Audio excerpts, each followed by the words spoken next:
If you're a director, VP, or senior leader, one of the most frustrating things in a job search is walking out of an interview thinking, yeah, that went really well, only to hear nothing back. Or worse, to hear, we really enjoyed meeting you, but we decided to move forward with other candidates. That kind of feedback can mess with your head because the conversation felt great. They were warm. They nodded. They asked follow up questions. They said your background was impressive, but then the offer never came. So, what happened? Here's the uncomfortable truth. At the executive level, a pleasant interview is not the same thing as a persuasive interview. And a strong background isn't the same thing as a strong hiring case. And in this video, I'm going to show you 5 reasons directors and vice presidents lose offers after interviews that felt great and what needs to change if you want to convert more high level conversations into serious next steps. Well, hi, my name's Neil Schultz, and I'm the founder of Career Upgrader, and I help directors and vice presidents and senior leaders sharpen their positioning, improve their job search strategy, and navigate high stakes career moves with more clarity. And this video is especially for leaders who are getting interviews but not getting offers. Because if you're getting interviews, the market's showing at least some interest. And the question isn't, am I qualified? The better question is, what's happening inside the conversation that keeps them from choosing me? So let's examine that.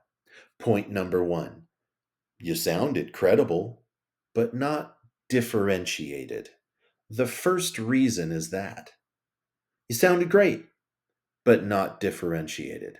So, this is very common with senior leaders. You talk about your experience, you explain your background, you walk through the scope of your role, you mention team size and budget, transformation, growth, operational strategy, and whatever else applies. So, all of that might be true. But here's the problem: other finalists often sound credible too. And at the director and VP level, credibility gets you into the conversation.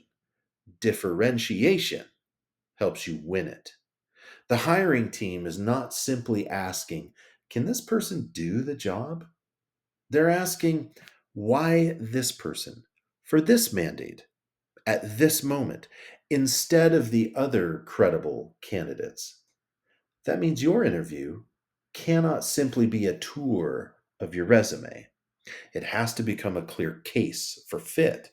And if you need to connect your experience to the specific business problem they're trying to solve, instead of saying something like this, I've led large teams and driven transformation, you need to be able to say something more like, the pattern I've seen in environments like this is that the business doesn't just need operational discipline, it needs someone who can stabilize the current system, rebuild trust across functions, and create enough visibility for leadership to make better decisions. That's where my background becomes especially relevant. That's a different level answer. One is biography, the other is strategy. Here's the second reason strong candidates lose offers: it's that they answer questions well, but they don't frame the business problem. This is subtle, but it's important. Most candidates treat interviews like a test. They wait for the question, they answer the question, they hope the answer was good enough. But executive interviews are not just tests, they're business conversations. So at the senior level, the interviewer wants to know how you think. Can you diagnose? Can you prioritize? Can you see the system? Can you separate symptoms from root causes? Can you ask sharper questions than the average candidate? If every answer is reactive, you may sound competent, but not executive. A stronger approach is to answer the question, then elevate the conversation. For example, if they ask, well, how would you approach your first 90 days? A generic answer sounds like, well, I would meet with stakeholders and learn the business, understand the team, and identify quick wins. That isn't bad, but it's also what almost everyone else is saying. So a stronger executive level answer might sound like this. Well, I'd start by separating three things: what needs to be protected, what needs to be fixed, and what needs to be accelerated. So, in the first 30 days, I'd want to understand where the business is already strong, where friction is slowing execution, and where leadership needs better visibility. Then I would align with the CEO or executive team on the few priorities that matter most before moving too quickly. That kind of answer shows judgment. You're not just answering, you're framing. And so the third reason is that you shared experience, but not executive judgment. This is one of the biggest gaps I see. A lot of leaders describe what they did, but they don't explain the judgment behind what they did. So they'll say things like, I led transformation, I improved retention, I built a new team, I increased revenue, I reduced costs, I implemented a new system. Those may all be impressive. But senior hiring teams, they want more than the headline. They want to know, what trade offs did you face? What did you choose not to do? What was politically difficult? Where was the risk? How did you bring people along? What did you learn? How did your thinking evolve? That's where executive presence often shows up. Not in sounding polished, but in showing mature judgment under complexity. So instead of only saying, I led a restructuring that improved efficiency, you might say, the hard part was not identifying the inefficiency. The hard part was sequencing the change in a way that protected customer delivery while rebuilding accountability inside the team. We had to move fast enough to matter, but not so fast that we created unnecessary disruption. Do you know that answer tells me how you think? And at the executive level, how you think is often what gets you hired. The fourth reason directors and VPs lose offers is that they seem interested, but not strategically selective. This one may feel counterintuitive. You should show interest, but if you sound too eager, too available, or too willing to take any plausible role, you may unintentionally weaken your position. Senior leaders are expected to evaluate opportunities carefully. A company hiring a VP doesn't just want someone who wants a job. They want someone who understands what kind of mandate fits them, where they can create value, and where they should not force a fit. That doesn't mean acting arrogant, but it does mean showing thoughtful selectivity. So, for example, you can say something like, I'm very interested in what you're building. The area I want to understand more clearly is the actual decision authority in the role. From what you've shared, the opportunity sounds strong, but I'd want to make sure the person in this seat has enough access, alignment, and sponsorship to deliver the outcomes you're expecting. That's a strong answer. It shows interest and discernment. It also subtly communicates, I'm not simply trying to get chosen, I'm also evaluating fit. That is how senior leaders should sound. The fifth reason is the most important. You did not reduce perceived risk.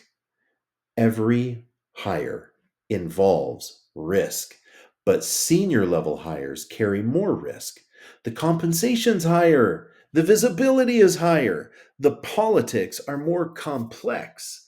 The cost of a wrong hire is greater. So even if they like you, they may still be asking, can this person really operate at our scale? Will they fit our culture? Can they influence without creating unnecessary friction? Do they understand our stage of growth? Can they handle ambiguity? Are they too corporate, too tactical, too strategic, too expensive, too much of a change agent, not enough of a change agent? Your job is not merely to impress them.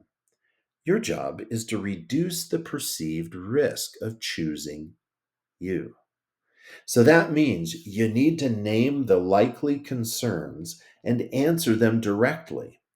For example, one concern you may reasonably have is whether someone coming from a larger environment can operate effectively in a leaner company.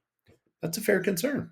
I mean, the reason I think my background translates is that I've often operated in underbuilt environments where I had to create structure without slowing the business down. That's powerful enough because you're not hiding from risk, you're leading through it. The executive interview shift. Here is the shift. At lower levels, interviews often reward preparation. At senior levels, interviews reward positioning, judgment, and fit. You still need to prepare, but you're not preparing to give perfect answers. You're preparing to make a stronger case. That means you need to know, what business problem are they solving? Why does this role exist now? And what kind of leader does this environment need? Where are they likely worried about you? And how does your background translate? What makes you different from other credible finalists? And what questions prove you understand the mandate? If you can't answer those before the interview, you're walking in underprepared, even if you've rehearsed your stories. If you're getting interviews but not offers, don't assume the answer is simply to practice more. This may be a positioning problem. It may be a narrative problem. It may be a fit framing problem. It may be that your answers sound good, but they're not making the hiring team feel enough certainty to choose you. That's exactly the kind of issue we help senior leaders diagnose inside Career Upgrader. So if you're a director, vice president, or senior leader pursuing a significant next move, and you want help figuring out where your search is breaking down, you can request a private strategy conversation using the link below. We'll look at whether your biggest issue is positioning, interview strategy, market approach, decision making, or even execution. Well, I'm Neil Schultz with Career Upgrader. Thanks for watching.